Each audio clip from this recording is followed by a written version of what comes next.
Shamim, video ফুটেজটা ওকে দেখা, নয়তো কবুল বলবে না। এসব আমি কি দেখতেছি?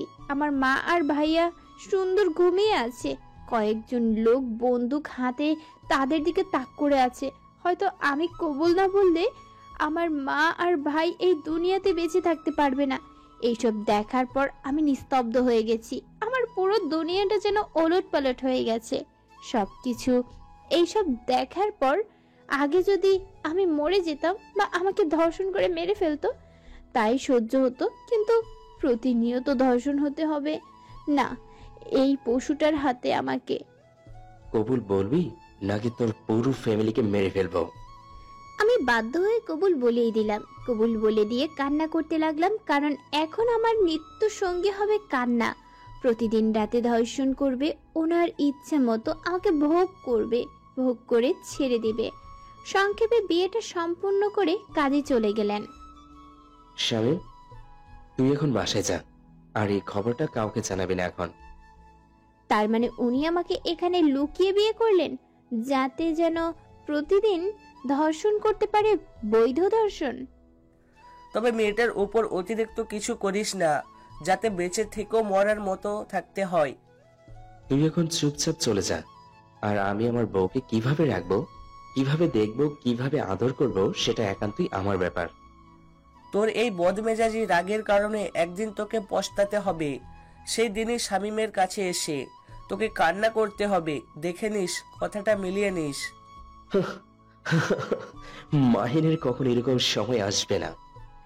শামীম ভাই আর কোনো কথা না বলে চুপচাপ ওখান থেকে চলে গেলেন, জানে এখানে কথা বলা তার বৃথা হবে। শামীম ভাই চলে যাওয়ার সাথে সাথে উনি আমার হাত ধরে একটা রুমে নিয়ে যেতে লাগলেন। বুঝতে পারলাম এখন আমাকে ভোগের শিকার হতে হবে। তোর সাহস কত বড়, তুই আমাকে ফোন নাম্বার দিস নাই? আমি শুধু অবাক হয়ে তাকিয়ে আছি। ফোন নাম্বারের জন্য এত কিছু? এখন ফোন নাম্বার না, তোকে আমি প্রতিদিনই ধর্ষণ করব। আমি আর কান্নাটা আটকে রাখতে পারলাম না। তোর এইরকম ন্যাকার কান্নার কোনো মূল্য আমার কাছে নেই। তুই শুধু আমার কাছে ভোগের পণ্য। কথাটা বলে উনি আমার বুক থেকে ওড়নাটা টেনে নিলেন। আমি আমার দুই হাত দিয়ে আমার বুক ঢেকে রাখলাম। উফ, কি লজ্জা, কি লজ্জা রে। তোর লজ্জা আমি বের করতেছি, দাঁড়া। ওনার মুখ থেকে এরকম নোংরা কথাগুলো আমার কলিজায় গেঁথে যাচ্ছে। ওনার প্রতিটা কথা যেন আমার গায়ে কাটার মতো জ্বালা দিচ্ছে। আজকে আমি তোকে সবকিছু খুলে তোর সাথে ডান্স করব। কথাটা বলে উনি আমার দিকে এগিয়ে আসতে লাগলো, আর আমি পিছিয়ে যেতে লাগলাম। আমি কখনোই ভাবতে পারিনি জীবনে এরকম একটা সময় আমার সামনে এসে দাঁড়াবে, আর আমি আমার কান্নাটা চার দেয়ালের মাঝে বন্দী। প্লিজ আপনি একটু শান্ত হয়ে বসুন, প্লিজ।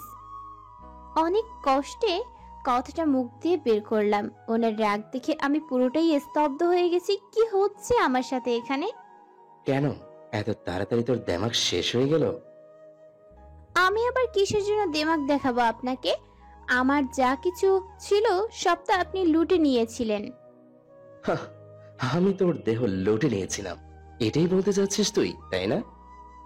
আসলে আপনি আপনার রাগটা একটু কন্ট্রোল করেন আর শান্ত হয়ে বসে আমার কথাগুলো শুনেন প্লিজ। তোর কোনো কথা শোনার আমার সময় নেই। এখন থেকে তুই শুধু আমার কথা মতো চলবি, নয়তো আমি কখন কি করে বসবো সেটা আমি নিজেও জানি না। কথাটা বলে উনি আমার হাত ধরে টেনে আমায় বিছানায় ফেলে দিলেন। প্লিজ এরকম কিছু করবেন না, আমার কিছু সমস্যা আছে। তাতে আমার কি হয়েছে? আপনি বোঝার চেষ্টা করুন। এখন আমি আপনাকে সেই সুখটা দিতে পারবো না, আর একটা মেয়ের ইচ্ছার বিরুদ্ধে কিছু করলে সেটা ধর্ষণের শামিল হবে। আপনি একটু বুঝুন, এখন তো আমি আপনার বউ, তাই না? তুই কোনোদিন আমার বউ হওয়ার যোগ্যই ছিলি না, আর হবিও না, বুঝছিস? আমি তো শুধু তোকে ভোগ করার জন্য বিয়ে করেছি। আমি কখনো এটা আশা করিনি ওনার মুখ থেকে, আর আমি এর থেকে ভালো কিছু আশা করতে পারি না। আমার মতো মেয়ের সাথে এরকমটা হওয়া সম্ভব, যে মেয়ে সামান্য 10,000 টাকা জোগাড় করতে পারে না, তার জন্য দেহ বিক্রি করতে হয়, সেই মেয়ের সাথে আর কি হতে পারে? এখন তো আমার কোনো কথার মূল্য থাকবে না। তারপর উনি আমার উপর শুয়ে পড়লেন।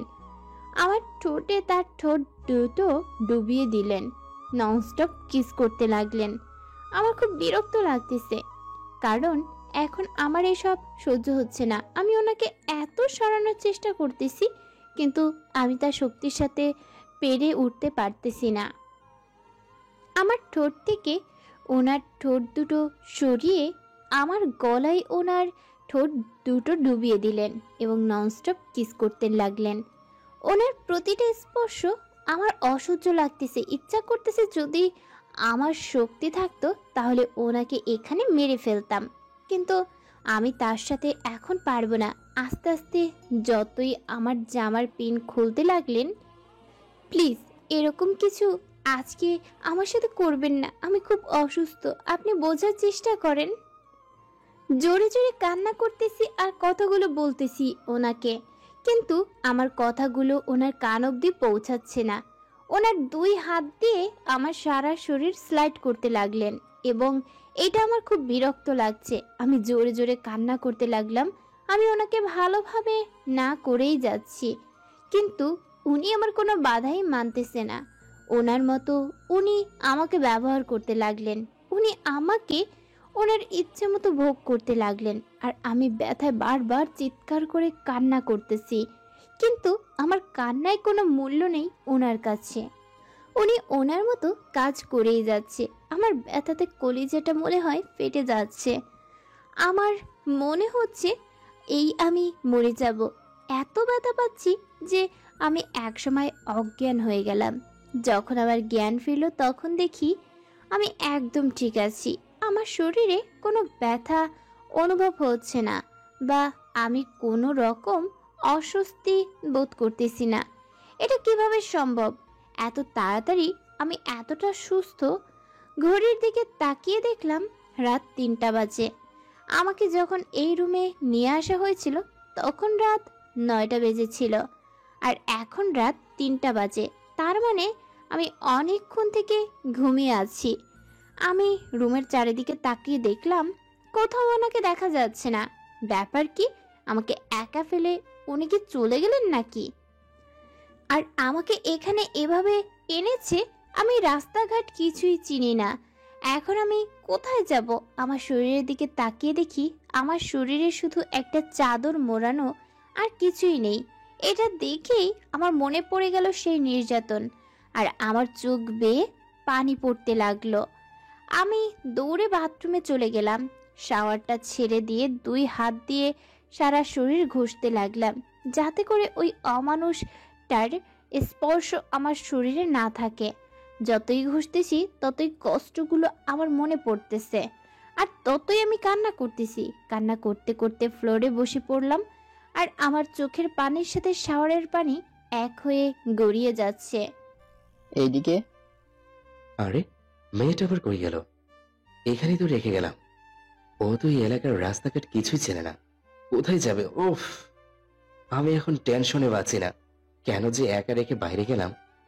দৌড়ে বের হয়ে সবখানে খুঁজতে লাগলাম, কিন্তু কোথাও পাচ্ছি না। তারপর আবার বাসায় ফিরে আসলাম। বাসার সব রুম চেক করলাম, কিন্তু কোথাও নেই। উফ, বাথরুমে তো যাইতে পারে, বাথরুম চেক করলাম না। আমার মাথাটাও না এখন মনে হয় পাগল হয়ে যাবে। কয়েকদিন পর আমি যে কেন এইসব করতেছি নিজেও জানি না। দৌড়ে রুমে চলে গেলাম। রুমে গিয়ে দেখি এখনো রুমের ভিতরে আসেনি, আর বাথরুম থেকে শাওয়ারের আওয়াজ পাওয়া যাচ্ছে। তারপর আমি দরজা ধাক্কাতে লাগলাম। এই মেয়ে, দরজা খুলে বলতেছি। হঠাৎ করে দেখি কেউ দরজায় ধাক্কাধাক্কি করতেছে। তার মানে উনি হয়তো রুমে চলে এসেছেন। এবার কি হবে? আমি তো কোনো কাপড় নিয়ে আসি নাই এখানে, এখন আমি বেরোবো কিভাবে? প্লিজ আপনি একটু শান্ত হন, আমি বাথরুমে আছি, বেরোবো একটু পর। এতক্ষণ কেউ বাথরুমে থাকে? তাড়াতাড়ি বের হন। এই যে শুনছেন, আমাকে একটু হেল্প করবেন? বলেন দেখি কি করতে পারি। ওনার মুখ থেকে আপনি ডাক শুনে মনে হচ্ছে ওনার এখন মনে হয় কোনো রাগ নেই। আসলে আমার গায়ে কিছু নেই, আই মিন কোনো কাপড় নিয়ে বাথরুমে আমি প্রবেশ করিনি। যদি আমার কাপড়টা দিতেন। আপনার কাপড় ধুয়ে শুকাতে দেওয়া হয়েছে। এখন এখানে কোনো মেয়ে মানুষের কাপড় নেই। এখন কি হবে? ওকে থাক, তাহলে আমি সকাল পর্যন্ত বাথরুমেই কাটিয়ে দেই। এখানে বসে থাকি আমি, আপনি ঘুমিয়ে থাকেন। সারা রাত ওইখানে থেকে ঠান্ডা লেগে যাবে। আর যখন আপনার জ্বর হবে, অসুখ হবে, আপনার ফ্যামিলির জন্য সেবা করবে কে? আপনাকে দেখবে কে? আপনার ভাইকে দেখবে কে? আমার পরিবারকে নিয়ে আপনারা তো টেনশন করতে হবে না, বুঝেছেন? তার মানে আপনি এখন বাথরুমের ভিতরে আছেন, তাই সাহস দেখাচ্ছেন, তাই না? ওফ, আর বেশি কিছু বলা যাবে না। বলা তো যায় না, সাইকোটা একটা দরজা ভেঙে ফেলতে পারে আবার। এই নিন আমার শার্ট, একটা প্যান্ট পরে নিন। মানে আপনার প্যান্ট কি আমার হবে? তার থেকে বড় কথা, আপনার শার্ট আপনার প্যান্ট আমি পরবো কেন? ওকে, কিছুই করতে হবে না, এমনিতেই বেরিয়ে আসেন। আমি তো আর অন্য কেউ না, আপনার স্বামী তো, তাই না? তাড়াতাড়ি চলে আসেন। উফ, কি বেহায়া মানুষ, মুখে কিছুই আটকায় না। মন তো চাচ্ছে এখন গিয়ে খুন করে ফেলি, কিন্তু কিছুই করা যাবে না। কিছু করতে গেলে হয়তো আমার ফ্যামিলিকে হারাতে হবে। কি করতেছেন? আমার অফার গ্রহণ করবেন নাকি করবেন না? আচ্ছা দেন দেখি। কোনো উপায় না পেয়ে রাজি হয়ে গেলাম, কারণ সারা রাত তো আর বাথরুমে থাকা সম্ভব না। তারপর দরজা আলতো ফাঁক করে ওনার শার্ট প্যান্ট নিয়ে নিলাম। গায়ে পরে দেখি সব ঢিলা ঢালা হলো। এখন কিভাবে হাঁটবো আমি? হাত দিয়ে প্যান্ট ধরে রাখলাম আর ধরে আস্তে আস্তে হেঁটে বাইরে আসলাম। আমি বাইরে আসার সাথে সাথেই উনি যেটা করলেন সেটা আমি কখনো কল্পনা করতে পারিনি, যে উনি এইরকম কাজ করবেন আমার সাথে। আমি বাথরুম থেকে বের হতেই উনি আমাকে কোলে তুলে নিলেন। আজব তো, আমি হাঁটতে পারি না নাকি? নাকি আমি ছোট বাচ্চা যে আপনি কোলে তুলে নিলেন? উফ, বেশি রকম বকবক করলে ফেলে দেবো কিন্তু কোল থেকে। না না, এই মানুষের বিশ্বাস নেই, তাই আমি ওনার গলা শক্ত করে জড়িয়ে ধরলাম, যাতে করে চাইলেও আর ফেলতে না পারে। ভয় পাচ্ছেন তাই তো? আসলে ওনার মতলবটা আমি ঠিক বুঝতে পারতেছি না। একটু আগে আমার সাথে যেটা অত্যাচার করলো, আর আমিও তার সাথে এত নর্মাল ব্যবহার করতেছি, আর আমি চাইলেও রুড ব্যবহার পারতেছি না তার সাথে। ব্যাপারটা কি? থাক, এসব নিয়ে ভাবার সময় পাইবেন। এখন একটু বিছানায় শুয়ে পড়েন। এখন একটু বিছানায় শুয়ে থাকেন। আমার কিছু জানার ছিল, আশা করি অ্যান্সারগুলো আপনি দিবেন। কোনো রকম কথা না বলে সুন্দরভাবে শুয়ে রেস্ট নিন। আর যদি একটা কথা বলেন তো আবারও শুরু করে দেব। এই না না, আমি সুন্দরভাবে ঘুমিয়ে পড়তেছি, তাও আবার এইসব করিয়েন না। এই তো লক্ষ্মী মেয়ে, তাহলে তাড়াতাড়ি ঘুমিয়ে পড়েন। আপনি কি চুরি করতে যাবেন নাকি? মানে? কই, আমি তো কিছুই বলিনি। আপনি হয়তো কানে একটু বেশি শুনেন, তাই হয়তো সমস্যা হচ্ছে আপনার। বেশি রকম ন্যাকামি করার চেষ্টা করবেন না, তাহলে এত বিপরীত হয়ে যাবে। আর আমার রাগ উঠলে আমি কন্ট্রোল করতে পারি না, এটা আমি আপনাকে অনেক আগেই বলে দিয়েছি। আচ্ছা, আপনার তো রাগ কেন? আপনাকে ছোটবেলায় আপনার আম্মু মনে হয় তেতো জিনিস বেশি খাওয়াইতো, তাই না? এই মেয়ে, আমাকে ভয় লাগতেছে না? এত বকবক করতেছেন কেন বুঝতেছি না। রাত অনেক হয়েছে, আপনি রেস্ট নেন। এমনিতেই নিজের শরীরের কোনো খোঁজ পাই না, অল্প একটুতে জ্ঞান হারিয়ে ফেলে, তার আবার বকবক আছে। আমি আপনাকে আগেই বলেছিলাম আমি ওর জন্য মোটেও প্রস্তুত ছিলাম না, যে আপনার ওইটা সহ্য করার মতো ক্ষমতা আমার ছিল না। তখন আমি আপনাকে বলে দিয়েছিলাম, আর আপনি সেটা না শুনেই কাজ শুরু করে দিয়েছেন। তখন আমি কি করব? তখন আমি কি করব? আপনার যেটা খুশি সেটাই করেন, কিন্তু আমার কথা আপনি রিপিট করবেন না। আপনি যেটা করিস সেটাই করেন, কিন্তু আমার কথা আপনি রিপিট করবেন না। আমি কিন্তু সত্যি সত্যি এবার রেগে যাব। রেগে গেলে আমি কি করে বসি আমি সেটা নিজেও জানি না। আমি কিন্তু সত্যি সত্যি এবার রেগে যাব। আমি রেগে গেলে কি করেই বসি সেটা নিজেও জানি না। উফ, আপনার সাথে কথা বলে আমার ভুল হয়েছে। উফ, আপনার সাথে কথা বলে আমার ভুল হয়েছে। কি মহা ঝামেলায় পড়লাম রে বাবা। এইরকম একটা ঘাটতারা মানুষের সাথে আমার জীবন পার করতে হবে। না জানি আরো কত কি আছে আমার ভাগ্যে। আচ্ছা, অনেক হয়েছে, এখন ঘুমিয়ে পড়েন। সকালে আবার আপনাকে হসপিটালে দিয়ে আসতে হবে আমাকে। জি না, আপনাকে আমার সাথে যেতে হবে না। আপনি চুপচাপ এখানে থাকবেন আর আমাকে গাড়ি ভাড়াটা শুধু দিবেন। আমি চলে যেতে পারবো একা। এখন আর আপনি একা নয় যে যেটা খুশি সেটাই করে বেড়াবেন। এখন একটা কথা মাথায় রাখুন, আপনার স্বামী আছে, আর তার থেকে আপনাকে পারমিশন নিতে হবে যে কোনো কাজ করতে গেলে। আমার স্বামীর প্রয়োজন নেই। এখন যে স্বামী শুধু তার ভোগ করার জন্য বউকে বিয়ে করে, ওই রকম স্বামী আমার লাগবে না। এইবার কিন্তু বেশি বেশি হয়ে যাচ্ছে। আমি রেগে গেলে কি করব সেটা তো ভালো করেই জানেন আপনি। কি আর করবেন বলেন? সর্বোচ্চ আমাকে নির্যাতন করবেন, টর্চার করবেন, একটু আঘাত করবেন। আপনার যা খুশি তাই করবেন, তাই তো? এর থেকে তার বেশি কিছু করতে পারবেন না। সর্বোচ্চ মেরে ফেলতে পারবেন। এত বেশি বুঝলে আমার মাথা খারাপ হয়ে যাবে, বুঝছেন? হ্যাঁ, আপনি এটাই তো করতে পারেন, তাছাড়া আর অন্য কিছু করতে পারেন না। এত রাতে কান্না করা অফ করেন আর ঘুমিয়ে পড়েন। এমনিতেই আপনার শরীর অনেক অসুস্থ। আমার শরীর অসুস্থ থাকে সুস্থ থাকে সেটা আমি দেখব, আপনাকে দেখতে হবে না।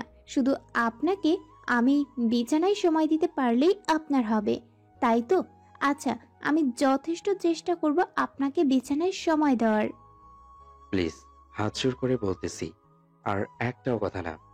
তাহলে আমি কি করে বসবো সেটা নিজেও জানি না। আর আমার রাগের উপর আমি একটুও কন্ট্রোল করতে পারি না। আর আমি রেগে গেলে যে কি করে বসি জানি না। প্লিজ, হাত জোর করে বলতেছি আপনাকে, আপনি শুয়ে পড়েন আর ঘুমিয়ে পড়েন কান্নাটা বন্ধ করে। আমি আর কিছুই বললাম না, বালিশে মুখ গুজে কান্না করতে লাগলাম, কারণ এই লোকটাকে বিশ্বাস করতে নেই। আমি তোকে কখনোই মেনে নিতে পারবো না মন থেকে। যার ব্যবহার এই রকম তার সাথে কখনো ভালোবাসা নামক বন্ধনে আবদ্ধ হওয়া না যায় না। কান্না করতে করতে কখন যে ঘুমিয়ে গেছি সেটা আমি নিজেও জানি না। যখন আমার ঘুম ভেঙে গেল তখন দেখি চারিদিকে পাখির ডাকাডাকির আওয়াজ শোনা যাচ্ছে, আর সকালকার সোনালি রোদ্দুর জানালা ভেদ করে আমার মুখে এসে পড়তেছে। সকালের আবহাওয়াটা বেশ চমৎকার, খুব ভালো লাগতেছে এখন। বিছানা থেকে উঠে গা মড়ামড়ি দিলাম। একটু গায়ে ব্যথা অনুভব হচ্ছে, উঠতে ইচ্ছা করতেছে না, তাই আবার শুয়ে পড়লাম কাঁথাটা গায়ে টেনে দিয়ে। কাঁথাটা বুকের মধ্যে ভালোভাবে আঁকড়ে ধরে শুয়ে আছি চোখ বন্ধ করে। হঠাৎ করে রুমে কারো আসার শব্দ পেলাম। চোখটা আলতো করে খুলে দেখলাম ওই লোকটা। এই যে, সকাল হয়ে গেছে। আপনার কি ঘুম হয়েছে নাকি আরো কিছুক্ষণ ঘুমাবেন? আমি চুপচাপ চোখ বন্ধ করে আছি, কোনো সাড়া দিচ্ছে না তার কথায়। আপনি কি এখনো ঘুমিয়ে আছেন নাকি ঘুমের ভান ধরে আছেন? আমি তাও কোনো কথা বলতেছি না। তারপর দেখি উনি আমার পাশে এসে বসে। আমার হাতের আঙুলের ভিতর ওনার হাতের আঙুল দিয়ে মুষ্টিবদ্ধ করে নিলেন, খুব শক্ত করে। আমি একটু ব্যথা পেলেও চুপচাপ শুয়ে আছি, কোনো রকম রেসপন্স দিলাম না, কারণ একটু রেসপন্স দিলে উনি বুঝে যাবেন যে আমি জেগে আছি। তারপর উনি ওনার বাঁ হাত দিয়ে আমার চুলগুলো কানের উপর দিয়ে গুজে দিচ্ছে। হয়তো আজকে এই অনুভূতিটা অন্যরকম হতে পারত যদি তিনি আমার সাথে এরকম খারাপ ব্যবহার না করে আমাকে ভালোবাসা দিয়ে আগলে রাখতেন তাহলে। কিন্তু এখন ওনার জন্য আমার মনে কোনো রকম ভালোবাসা নেই, আছে শুধু ঘৃণা। একটু পরে উনি ওনার ঠোঁট দুটো দিয়ে আমার কপালে আলতো স্পর্শ দিলেন। আরে, স্পর্শটা এমনভাবে করছেন আমার সারা শরীর কেঁপে উঠল। আমিও চোখ বন্ধ করে থাকতে পারলাম না, চোখটা খুলে ফেললাম। কি হচ্ছে এসব? তার মানে আপনি এতক্ষণ ঘুমের ভান ধরেছিলেন, তাই না? এটা একান্ত আমার ব্যাপার, আপনাকে বলতে যাব কেন? আচ্ছা, আমাকে বলতে হবে না। আপনার কাপড়গুলো শুকিয়ে গেছে, এই যে এনে দিলাম, তাড়াতাড়ি পরে নিন। আমি একটু বাইরে আছি, আর একটু পরেই গাড়ি আসবে। হসপিটালে যেতে হবে আপনার ভাইয়াকে আনতে। জি না, আমি আপনার সাথে যাচ্ছি না, আমি একাই যাব। আর আপনি আমার সাথে যাবেন না। কেন? আমি গেলে সমস্যা কি? চিন্তা করবেন না, আমি আমার ফোন নাম্বার আপনাকে দিয়ে যাচ্ছি। আপনার যদি আমাকে ভোগ করার ইচ্ছে হয় তো চলে আসেন। আমাকে ফোন দিলে আমি সবকিছু রেডি করে রাখবো। প্লিজ, এখন আমি এসব কথা নিয়ে কোনো আলোচনা করতে যাচ্ছি না। আপনার ইচ্ছা, আপনার ফোনটা দিন, আমি আমার ফোন নাম্বার দিয়ে যাচ্ছি। ফোন নাম্বার লাগবে না, আমি তোমার সাথেই যাচ্ছি, এটাই ফাইনাল। ও, আমাকে বিশ্বাস করতে পারতেছেন না, তাই তো মনে করতেছেন হারিয়ে যাব। সেরকম কিছু উল্টাপাল্টা ভাববেন না প্লিজ। আমি কখনো উল্টাপাল্টা ভাবি না, আমি যা ভাবি ভালো কিছু ভাবি, আর আমার ভাবনাটা সত্যি হয়। আমি আগেই বলেছি, আপনার যুক্তির সাথে আমি কখনো যোগ দিতে পারবো না, তাই আমি বাইরে যাচ্ছি। আপনি আপনার কাপড়টা পরে নিন। কথাটা বলে উনি বাইরে চলে গেলেন, আর আমি উঠে ওয়াশরুমে চলে গেলাম। তারপর ওনার দেওয়া শার্ট আর প্যান্টটা খুলে আমার কাপড়গুলো পরে নিলাম, আর ওনার শার্ট আর প্যান্টটা ভালোভাবে ধুয়ে বাইরে শুকাতে দিয়ে রুমে আসলাম। রুমে আসার পর আমি পুরাই অবাক, কারণ এইটুকু সময় এরা কিভাবে হতে পারে। আমিও না স্বপ্ন দেখতেছি, এটা কখনো সম্ভব হতে পারে না। এসব কি হচ্ছে এখানে? আপনার কি মাথা টাথা ঠিক আছে, নাকি পুরাই পাগল হয়ে যাইতেছেন? আপনি দিন দিন বুঝতেছি না, এসব কি করতেছেন আপনি? আচ্ছা, আমাকে কি আপনি এতটাই ঘৃণা করেন যে আমি আপনার সাথে হসপিটালে গেলে আপনার সমস্যা হবে? দেখুন, আপনি যতই যাই করুন না কেন, আপনার তো বিশ্বাস হচ্ছে না। আমি মেনে নিয়েছি, চলেন আমার সাথে চলেন, আমি কিছুই বলবো না। আপনি হয়তো আমাকে বিশ্বাস করতে পারেন না, আপনি হয়তো ভাবছেন যে আমি যদি এখান থেকে যাইতে পারি হয়তো আপনার হাতে ছাড়া হয়ে যাব বা পালিয়ে যাব, আর আপনার রাতের সুখ দিতে পারবো না, তাই তো? সব সময় আপনি বিছানার কথাটা টেনে আনেন কেন? আর সব সময় আমাকে রাগাতে কি আপনার খুবই ভালো লাগে, তাই না? আমি আর কোনো কথা বাড়াতে চাই না, কারণ অনেকটা লেট হয়ে যাচ্ছে, আমাকে খুব তাড়াতাড়ি হসপিটালে পৌঁছাতে হবে। চলেন, বাইরে গাড়ি আছে, শুধু আপনার জন্য অপেক্ষা করতেছি। আমি আর কিছু বললাম না, চুপচাপ গাড়িতে গিয়ে বসলাম। তারপর উনি গাড়ি চালাতে লাগলেন, উদ্দেশ্য হসপিটাল। গাড়ি চলতেছে, দুজনের মাঝে নীরবতা, কারো মুখে কোনো কথা নেই। উনি বারবার আর চোখে আমার দিকে তাকাচ্ছেন, হয়তো কিছু বলতে চান কিন্তু সাহস পাচ্ছেন না এখন বলার। আমি ওনার দিকে না তাকিয়ে বাইরের দিকে তাকিয়ে পরিবেশটা উপভোগ করতে লাগলাম। আপনি আমার সাথে হসপিটালে প্রবেশ করবেন না, বাইরে গাড়িতে বসে থাকবেন গেটের সামনে। আচ্ছা, আমি ভিতরে গেলে কি আপনার খুবই প্রবলেম হবে? আপনি আমার সাথে এরকম ব্যবহার করতেছেন কেন? আমি বুঝতেছি না। আমি তো চাচ্ছি যে আপনার সাথে নর্মাল ব্যবহার করে থাকতে, কিন্তু আপনি আমাকে বাধ্য করতেছেন আমার রাগটা তোলার জন্য। এখন আর আমি আপনাকে ভয় পাই না। আপনি রাগ করে কি করবেন? আমাকে ভোগ করবেন, আমাকে অত্যাচার করবেন, টর্চার করবেন, এর থেকে তো আর বেশি কিছু করবেন না। তাই এখন আমি আর আপনার রাগটাকে ভয় পাই না। ওকে, আপনার যা খুশি তাই হবে। আমি চুপ করি, আর আপনি চুপ করে থাকবেন দয়া করে। আমার রাগকে আমাকেই কন্ট্রোল করতে হবে, নয়তো আমি এখন কি করব নিজেও জানি না। যদি আপনি আর একটা কথা বলেন তো। উনি আর কিছু বললেন না, চুপ হয়ে গেলেন। আমিও চুপ করে আছি, কারণ বুঝতে পারতেছি ওনার চোখ দেখলে বোঝা যাচ্ছে অনেকটা রেগে আছে। এখন আর কিছু বলার ঠিক হবে না, নিজের বিপদ নিজেই ডেকে আনা ঠিক হবে না। কিছুক্ষণ পর গাড়ি গিয়ে হসপিটালের সামনে দাঁড়ালো। আমি গাড়ি থেকে নেমে সোজা হসপিটালের ভিতরে প্রবেশ করলাম। ওনার দিকে ফিরেও তাকালাম না একবারের জন্য। আমি খুব দ্রুত হাঁটতে লাগলাম। কি জানি আমার মা আর ভাইয়া কেমন আছে। এক রাতের জন্য আমার জীবনটা ওলটপালট হয়ে গেছে। এখন আর আমি সেই আগের দীপা নেই। এখন অনেকটা পরিবর্তন আমার মাঝে। নিজেকে যথেষ্ট ঢেকে রাখার চেষ্টা করতেছি, কারণ মা একটু হলেই টের পেয়ে যাবে। তাই নিজেকে সর্বোচ্চ সতর্কতার মাঝে রাখতেছি, মা যেন এখন কিছু বুঝতে না পারে। আমি আমার ভাইয়ের কেবিনে প্রবেশ করে দেখি মা রুমে নেই, ভাইয়া শুয়ে আছে। আমি ভাইয়ার মাথার কাছে বসে পড়লাম আর ভাইয়ের চুলগুলো হাত দিয়ে নেড়ে দিতে লাগলাম। আমার স্পর্শ পেয়ে মনে হয় ভাইয়ের ঘুম ভেঙে গেল।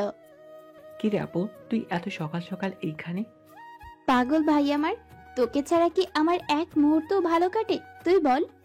জানিস আপু, তোকে আমি খুব মিস করতেছিলাম, মন থেকে খুব করে চাচ্ছিলাম যে তুই তাড়াতাড়ি চলে। এই দেখ, তুই এখন আমার সামনে চলে এসেছিস। এখন আমার খুব ভালো লাগছে জানিস। হ্যাঁ রে ভাই, আমারও অনেক ভালো লাগতেছে। তোর মুখ থেকে আপু ডাকটা শুনে কলিজাটা ঠান্ডা হয়ে গেল। আচ্ছা আপু, আমি বাড়ি যাচ্ছি কবে? খুব তাড়াতাড়ি যাচ্ছি আমরা বাসায়, তুই একটু রেস্ট নে। আমি দেখি আম্মু কোথায়, আম্মুর সাথে কথা বলে তোর জন্য কিছু নিয়ে আসি। ওকে আমার লক্ষ্মী আপু। আমি আমার ভাইয়ের কপালে একটা চুমো এঁকে দিয়ে বাইরে গেলাম। আম্মুকে খুঁজতে লাগলাম। আম্মুকে দেখলাম দুজন নার্সের সাথে কথা বলতেছে। কি হয়েছে আম্মু, এখানে কি কথা বলতেছো? তেমন কোনো কথা না, তুই এসে গেছিস। যা, সকাল থেকে মিলন তোর নাম নিতে নিতে আমার কানটা ঝালাফালা করে ফেলেছে। ওর সাথে দেখা করে আয়। আমি মিলনের সাথে দেখা করে আসলাম। তোমাকে খুঁজতে তুমি দেখি রুমে নাই, তাই তোমাকে খুঁজতে বের হলাম। আর দেখি তুমি এখানে কথা বলতেছো। এই তো আমি এইমাত্রই আসলাম। তোমার কোনো সমস্যা হচ্ছে না তো? সমস্যা হলে তুমি বাসায় চলে যাও, আমি এখানে আছি, সমস্যা নেই। রুমের ভিতরে তো একটু খারাপ লাগতেছিল, তাই একটু বাইরে হাঁটতে আসলাম। আমার কোনো সমস্যা হচ্ছে না। তুই একটু দোকান থেকে কিছু নিয়ে আয় তো মিলনের জন্য। সকাল থেকে কিছু খেতে পারিনি এখনো। তুমি রুমে যাও, আমি নিয়ে আসতেছি। তারপর আম্মুকে রুমে পাঠিয়ে দিয়ে আমি বাইরে আসলাম। একটু বাইরে এসে দেখি উনি গাড়ির সাথে হেলান দিয়ে দাঁড়িয়ে আছেন, সানগ্লাস চোখে দিয়ে। পাশ দিয়ে যে মেয়েটা যাচ্ছে সেই মেয়ে ওনার দিকে একটু আর চোখে তাকিয়ে তারপর যাচ্ছে। আর কিছু মেয়ে তো কথা বলা বলি করতেছে ওনাকে নিয়ে। ইস, দেখ দেখ, ছেলেটা কি হ্যান্ডসাম না? রে, আমাদের যদি এরকম একটা বয়ফ্রেন্ড থাকতো তাহলে খুব তাড়াতাড়ি তাকে বিয়ে করে সংসার শুরু করে দিতাম। চল না একটু ছেলেটার সাথে কথা বলে আসি। ওকে চল দেখি, ট্রাই করে আসি। যদি সিঙ্গেল হয় তাহলে নাম্বার চাইবো। লুচ্চা মেয়ে কোথাকার, অন্যের স্বামীর দিকে তাকাতে তোদের লজ্জা করে না? তুই নাম্বার নিবি? দাঁড়া, তোকে দেখাচ্ছি মজা। আমি মেয়ে দুইটার ওখানে না যেতে মেয়ে দুইটা ওনার কাছে চলে গেল। এই যে মিস্টার, আপনি এই এলাকায় নতুন বুঝি? আচ্ছা, কথা বলতে কি চেনা পরিচিত হওয়া লাগে? আস্তে আস্তে চেনা পরিচিত হয়ে যাব, তাই না? কিন্তু আমি আপনাদের সাথে চেনা পরিচিত হতে যাব কোন দুঃখে? বা আপনারা তো আমার কোনো আত্মীয় না যে আপনাদের সাথে আমি পরিচিত হয়ে যাব। এই ছেলে এত অ্যাটিটিউড কিসের? একটু ভালোভাবে কথা বললে কি হয়? আচ্ছা আপু, বলেন কি শুনতে চান? আপু মানে আমরা কি আপনার সিনিয়র হব যে আপনি আমাদের আপু বলে সম্বোধন করতেছেন? আরে আপু, আমি তো আপনাদের নামই জানি না, বা তাও জানি না আপনারা আমার সিনিয়র না জুনিয়র। তাহলে আপনাদের কি বউ বলা উচিত? হুম। আমাদের নাম বলে সম্বোধন করেন। আপনিও তো দেখি অনেক মজাদার একজন লোক, কথা বলে ভালো লাগলো। আপনাদের সাথেও কথা বলে আমার অনেক ভালো লাগলো। আচ্ছা মিস্টার, আমি কি আপনার ফোন নাম্বারটা পেতে পারি? জি। বাহ, কি সুন্দর ফ্রি মুভি দেখতেছিলাম, তাই না? আমার কথা শুনে উনি ভীষণ ক্ষেপে গেলেন। বুঝতে পারলাম না, হয়তো উনি আমাকে এইভাবে আসাটা মেনে নিতে পারেনি। আপনি এখানে? হ্যাঁ, যখন একটা কারণে এসেছিলাম, কিন্তু এসে যেটা দেখতে পেলাম ভালোই হলো। আপনার আর একটা রূপ দেখতে পেলাম আমি। দেখুন, আপনি যেটা দেখছেন সব ভুল দেখছেন।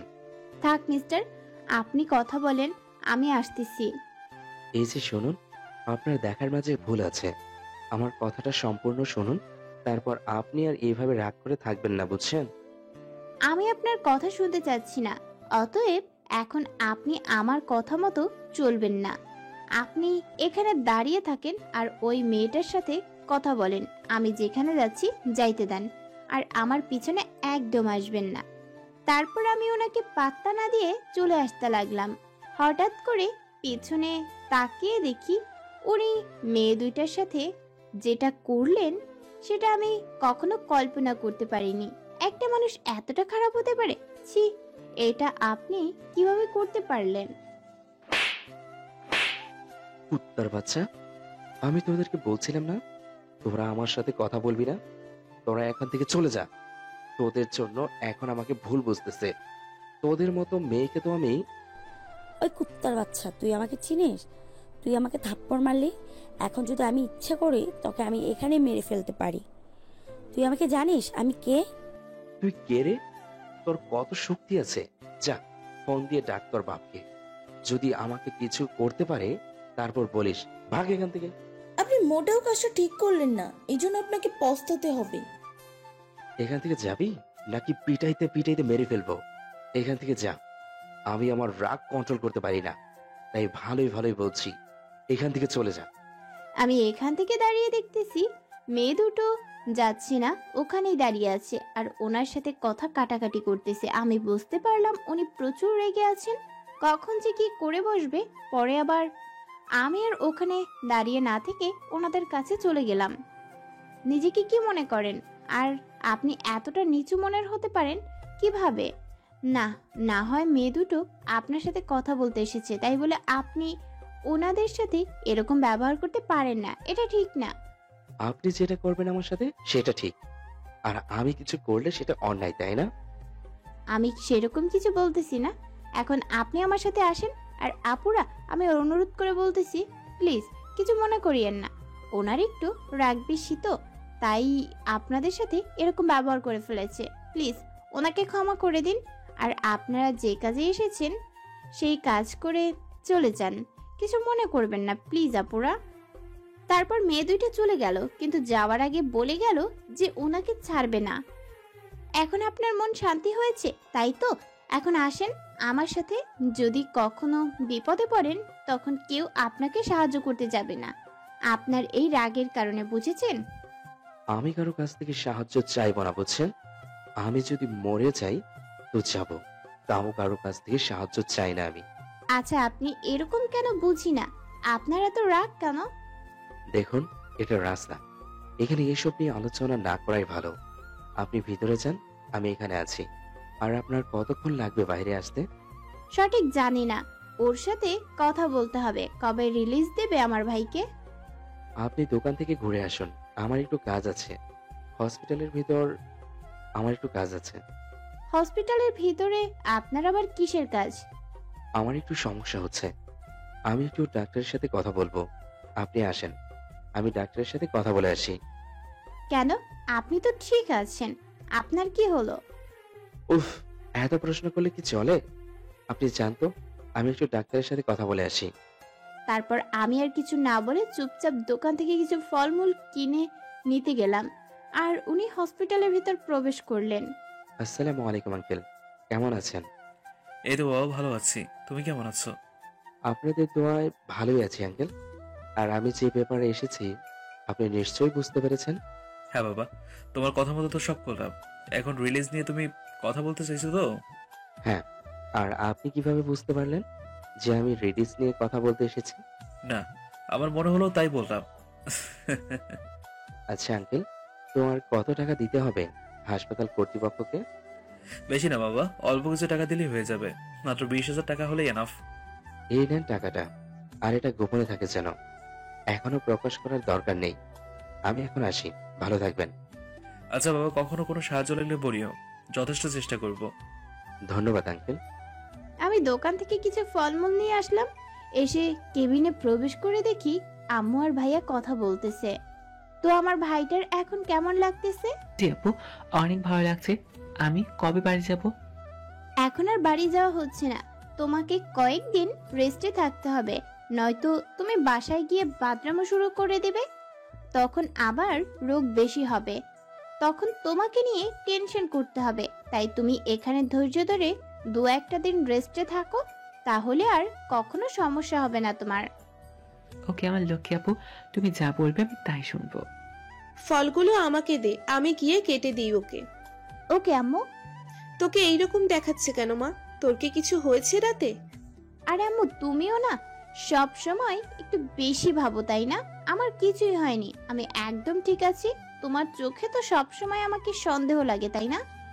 আরে তুই সব সময় এরকম ব্যবহার করিস কেন আমার সাথে?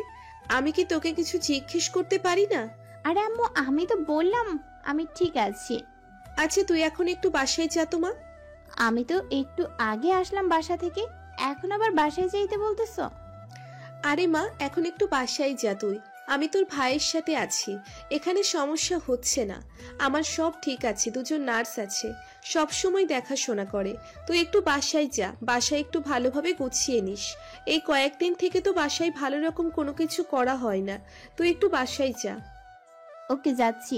এখন আবার না গেলে কথা শুনতে হবে, তোমার নানা ধরনের কথা শুনতে হবে। তার থেকে আমি এখন চলে যাই, আবার বিকেলে আসবো। ওকে যা, আর রাস্তায় দেখে শুনে চলাফেরা করিস একটু। মা বলা তো চাই না এখনকার বকাটে ছেলেপেলেদের কথা। ওসব নিয়ে তোমাকে একদম টেনশন করতে হবে না, আমি আসতেছি তাহলে। তারপর কেবিন থেকে বেরিয়ে ভাবতে লাগলাম, কাল থেকে তো বাসায় যাওয়া হয় না, আম্মুকে তো মিথ্যা কথা বললাম। এখন একটু বাসায় গিয়ে দেখতে হবে বাসাটা একদম ফাঁকা পড়ে আছে। তারপর আমি বাইরে গিয়ে দেখি উনি আগের মতো গাড়িতে হেলান দিয়ে হেডফোন কানে লাগিয়ে গান শুনতেছে। আমাকে বাইরে আসতে দেখে কান থেকে হেডফোন খুলে আমার দিকে এগিয়ে আসলেন। গাড়িতে ওঠেন, আমার বাসায় নিয়ে যান আমাকে। উনি কিছু বললেন না, চুপচাপ গাড়িতে বসে গাড়ি চালাতে লাগলেন। আর আমি ওনার পাশের সিটে বসে বাইরের দৃশ্য দেখতেছি আর উপভোগ করতেছি। আচ্ছা, আপনি তো আমাকে একটিবারের জন্য জিজ্ঞেস করলেন না আমি আপনাকে আমার বাসায় যাইতে বললাম, তাও জিজ্ঞেস করবেন না কেন বাসায় যাচ্ছি? আমার না এখনো কোনো কথা বলতে ইচ্ছে করতেছে না, একটু চুপ করে থাকবেন? তারপর দুজনের মাঝে নীরবতা, চুপচাপ গাড়ি চলতে লাগলো। আমাদের দুজনের মাঝে কোনো কথাবার্তা হয়নি। কিছুক্ষণ পর আমরা আমাদের বাসায় পৌঁছে গেলাম। নেমে বাসার ভিতরে আসেন। না, আমি গাড়িতে আছি, আপনি যান, ভিতরে যান, আমি গাড়িতে বসে আছি। আমরা এখন কোথাও যাচ্ছি না, এখানে থাকতে হবে কিছুক্ষণ, তারপর হসপিটালে যাব। তাই বলতেছি এখন বাসায় আসেন। তারপর উনি নেমে সোজা আমার পিছু পিছু বাসায় আসলেন। বাসার ভিতরে প্রবেশ করার পর উনি আমাকে পিছন থেকে জড়িয়ে ধরলেন। বুঝতে পারলাম না হঠাৎ এরকম করার কি আছে। ওনার ঠোঁট দুটো আমার ঘাড়ে গভীরভাবে বসিয়ে দিলেন এবং একের পর এক কিস করতে লাগলেন। উনি আমাকে ঘুরিয়ে আমার ঠোঁট জোড়া ওনার ঠোঁট দিয়ে আঁকড়ে ধরলেন। আমি শুধু অবাক হয়ে তাকিয়ে আছি। ছি, এসব কি হচ্ছে? এতক্ষণ তো ভালোই ছিল, এখন আবার কি হলো ওনার? উনি হঠাৎ করে ওনার হাত দিয়ে আমার পেটে স্লাইড করতে লাগলেন। ওনার ঠোঁট দুটো আমার ঘাড়ে গভীরভাবে বসিয়ে দিলেন এবং একের পর এক কিস করতে লাগলেন। আপনি ঠিক আছেন তো? এসব কি করতেছেন? আমার কথা মনে হয় ওনার মাথার উপর দিয়ে যাচ্ছে, তাই কোনো রেসপন্স দিচ্ছে না। আমার কথায় উনি ওনার মতো সব কাজ করে চলছে। আমার খুব বিরক্ত লাগছে, কিছু বলতে পারতেছি না, সইতেও পারতেছি না। এমন অবস্থায় পড়ে গেছি, না পারি ধরতে, না পারি ছাড়তে। আমার আর সহ্য হচ্ছে না। সহ্য করতে না পেরে জোরে একটা ধাক্কা দিলাম, আর আমার ধাক্কায় তাল সামলাতে না পেরে নিচে পড়ে গেলেন। উনি মনে হয় এতক্ষণ একটা ঘোরের মাঝে ছিলেন। আমার ধাক্কা খেয়ে উনি একটু সোজা হয়ে দাঁড়ালেন এবং মাথাটা নিচু করে ফ্লোরের দিকে তাকিয়ে আছে। আমার দিকে তাকাচ্ছে না। ব্যাপারটা বুঝলাম না ওনার হয়েছেটা কি। আপনি ঠিক আছেন তো, নাকি আপনার কিছু হয়েছে? আমাকে একটু শেয়ার করবেন? হ্যাঁ, আমি একদম ঠিক আছি, আমার কিচ্ছু হয়নি। তাহলে হঠাৎ এরকম অদ্ভুত কাণ্ড করার কি আছে? আসলে কি আসলে বলতেছেন? আপনার হয়েছেটা কি আমাকে কি বলবেন একটু, নাকি আমাকে বলা যায় না আপনার কি হয়েছে? আর আমি তো আপনার সম্পর্কে কিছুই জানি না, আজ পর্যন্ত শুধু আপনার নামটা জানি, আর কিছুই জানি না। সময় হলে সব জানতে পারবেন। এখন কি করতে এসেছেন সে কাজগুলো তাড়াতাড়ি করে নিন। আপনাকে আমি কোনোদিনও বুঝতে পারবো না। আমি বুঝে গেছি যে আপনি কখন কি করবেন সেটা আমার ধারণার বাইরে থাকবে। আপনাকে বোঝা বড় দায়।